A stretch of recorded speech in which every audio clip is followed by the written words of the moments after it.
दोस्तों, माँ दुर्गा को आदिशक्ति, भवानी और कई नामों से जाना जाता है। पौराणिक कथाओं के अनुसार माँ का जन्म दैत्यों के विनाश के लिए हुआ था। वैसे तो सारा साल ही माता की पूजा करी जाती है, लेकिन नवरात्रों के दौरान इनकी विशेष पूजा और उपाय किए जाते हैं। कहा जाता है कि नवरात्रों के समय 9 दिन माता रानी पृथ्वी पर आकर भक्तों के बीच रहती हैं। इसलिए माँ को खुश करने के लिए भक्त विधि विधान से आरती, पूजा और दुर्गा सप्तशती का पाठ करते हैं। दोस्तों, आज इस वीडियो में हम जानेंगे दुर्गा माँ की उत्पत्ति का रहस्य और ये भी जानेंगे कि माता के हर भक्त को माता से संबंधित कौन कौन सी बातें जरूर पता होनी चाहिए। माता दुर्गा को प्रसन्न करने के उपाय क्या हैं और माता दुर्गा का वाहन आखिर शेर ही क्यों बना, कोई दूसरा पशु क्यों नहीं बना। इस जानकारी के लिए वीडियो में हमारे साथ अंत तक बने रहिएगा, जिससे कि आपको सही और सटीक जानकारी प्राप्त हो पाए। चलिए सबसे पहले जानते हैं माता दुर्गा की उत्पत्ति कैसे हुई। दोस्तों, पौराणिक कथा के अनुसार एक बार सभी देवगण असुरों के अत्याचारों से तंग आ चुके थे। तब ब्रह्मा जी ने उन्हें बताया कि दैत्यराज को ये वर मिला है कि उनकी मौत कुंवारी कन्या के हाथ से होगी। तभी सभी देवों को एक तरकीब सूझी। उन्होंने मिलकर अपनी अपनी शक्तियों से एक देवी को प्रकट किया। विभिन्न देवताओं की देह से निकले हुए तेज से ही देवी के अलग अलग अंग बने। भगवान शंकर के तेज से देवी का मुख प्रकट हुआ, यमराज के तेज से मस्तक और बाल, विष्णु के तेज से भुजाएं, चंद्रमा के तेज से स्तन, इंद्र के तेज से कमर, वरुण के तेज से जंघा, पृथ्वी के तेज से नितंब, ब्रह्मा के तेज से चरण, सूर्य के तेज से दोनों पैरों की उंगलियां, प्रजापति के तेज से सारे दांत, अग्नि के तेज से दोनों नेत्र, संध्या के तेज से भौहें, वायु के तेज से कान तथा अन्य देवताओं के तेज से देवी के भिन्न भिन्न अंग बने।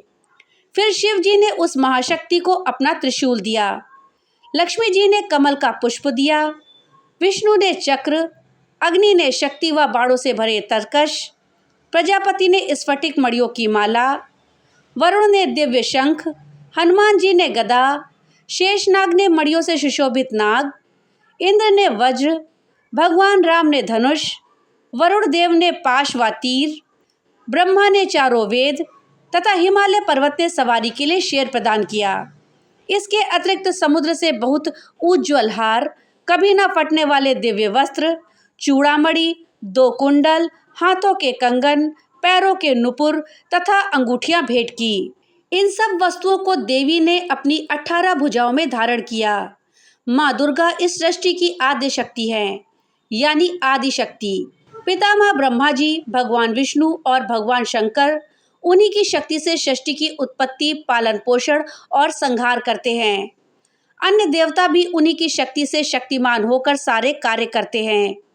माँ के इस तेज को देखकर दैत्यराज बहुत डर गया था, लेकिन देवी ने अपने शेर और शस्त्रों से उसे मार डाला।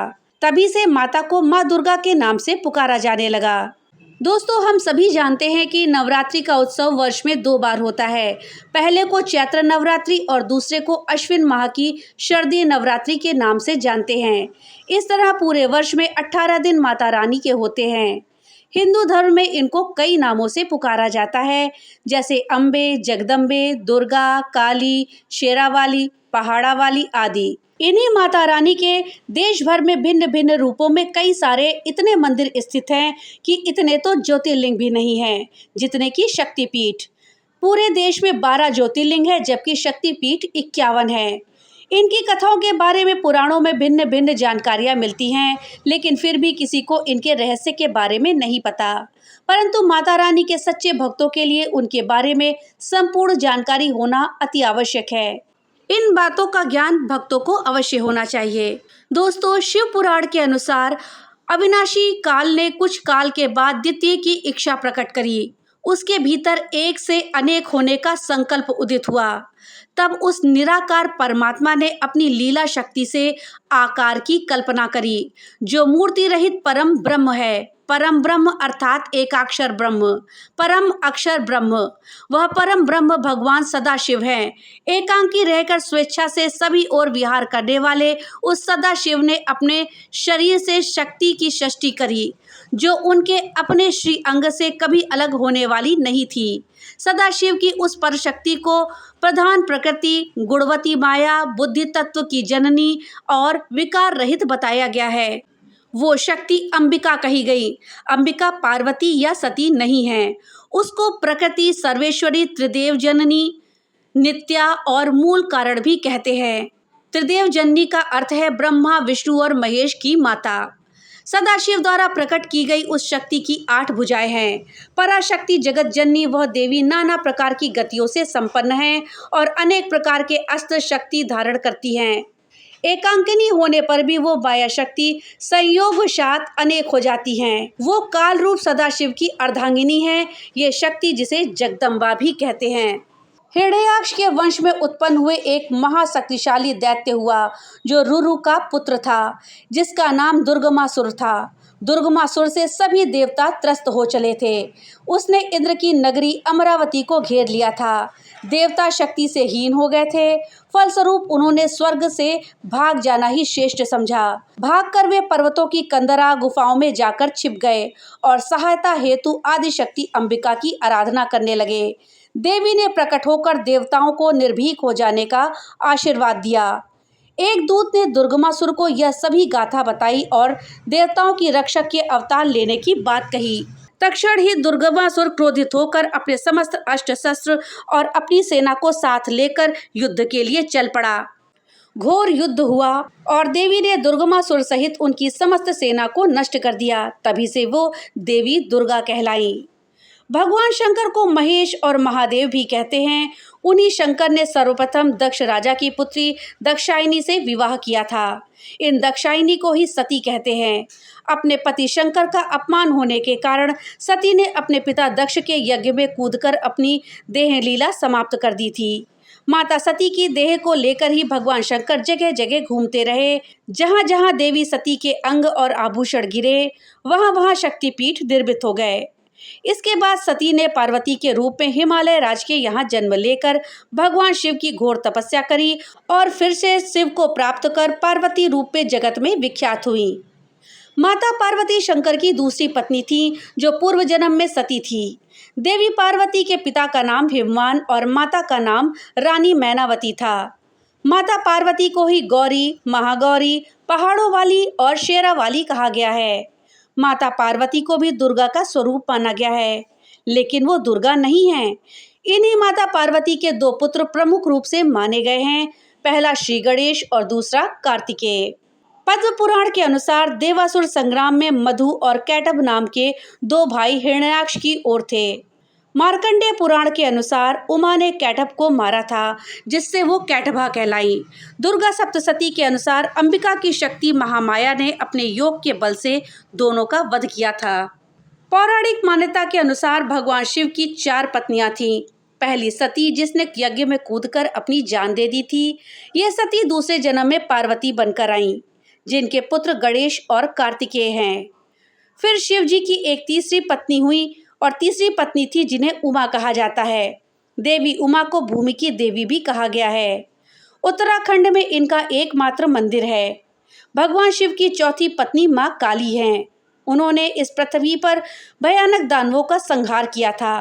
काली माता ने ही असुर रक्त बीज का वध किया था। इन्हें 10 महाविद्याओं में से प्रमुख माना गया है।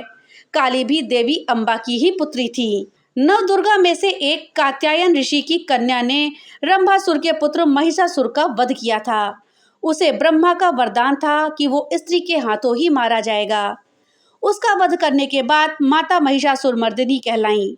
एक अन्य कथा के अनुसार जब देवता उनसे युद्ध करने आए तो भगवान विष्णु ने कहा कि सभी देवताओं के साथ मिलकर सबकी आदि कारण भगवती महाशक्ति की आराधना करी जाए।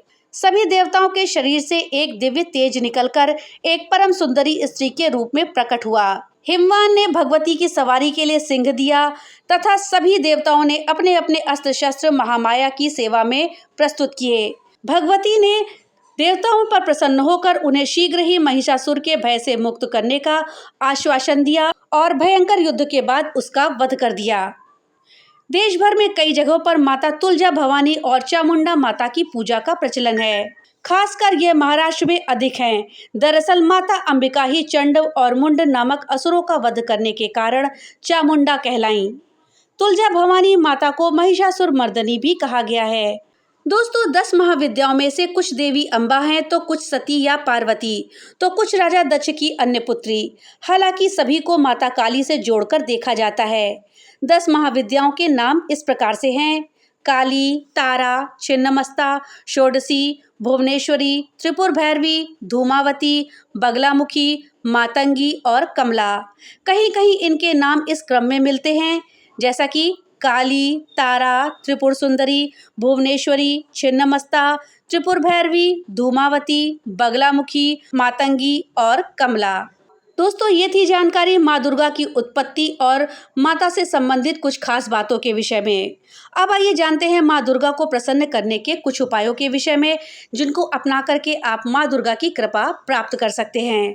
दोस्तों, अन्य देवी देवताओं की तुलना में माँ दुर्गा की साधना अत्यंत ही फलदायी साबित होती है।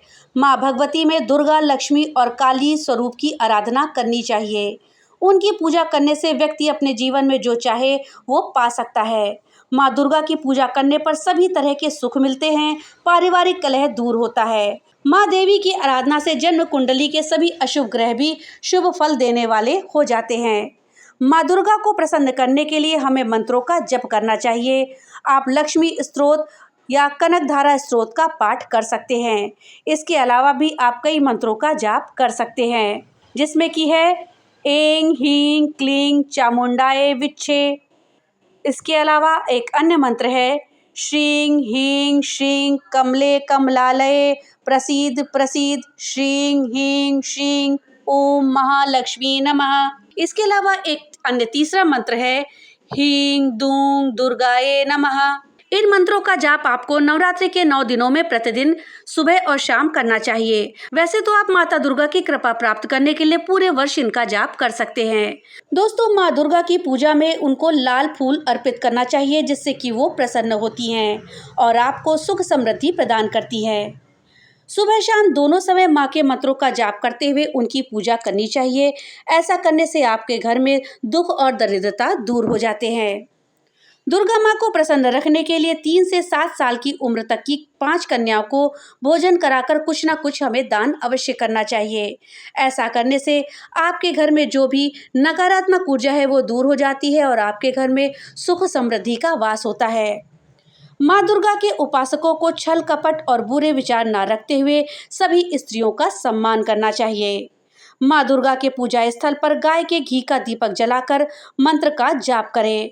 आपको मंत्र पढ़ना है ओम ह्रीं दूं दुर्गाये नमः। रोज दुर्गा सप्तशती का पाठ घर में आपको अवश्य करना चाहिए। इससे घर में धन वर्षा होती है। दुर्गा माता को प्रसाद में खीर को अवश्य अर्पित करना चाहिए। इससे धन संबंधी परेशानियां दूर हो जाती हैं। तो दोस्तों, ये थे दुर्गा माँ को प्रसन्न करने के उपाय। दोस्तों, कई बार आपके मन में ये सवाल खड़ा होता होगा कि आखिर क्या वजह है कि माँ की सवारी शेर है।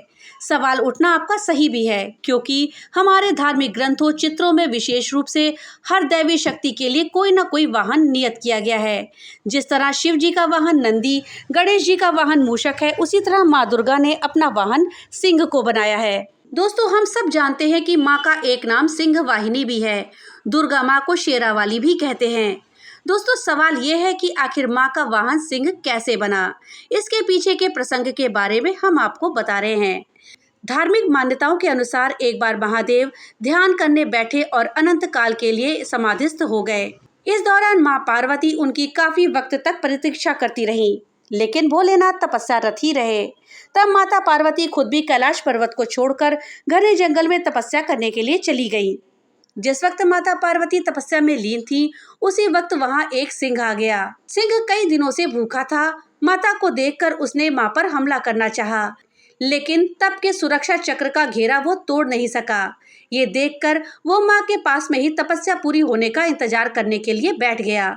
उसने सोचा कि तपस्या से उठने के बाद वो शिकार करके भूख मिटाएगा। देवी माँ की तपस्या की वजह से शिवजी प्रसन्न हुए और उन्हें वापस कैलाश पर्वत पर ले जाने के लिए आ गए।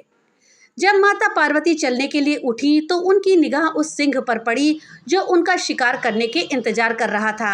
योग दृष्टि से उन्होंने जान लिया कि आखिर ये शेर क्या चाहता है। ममतामयी माँ को उस सिंह पर दया आ गई और उन्होंने उसकी प्रतीक्षा को ही तपस्या मान लिया और उसे अपने साथ लेती चली गई।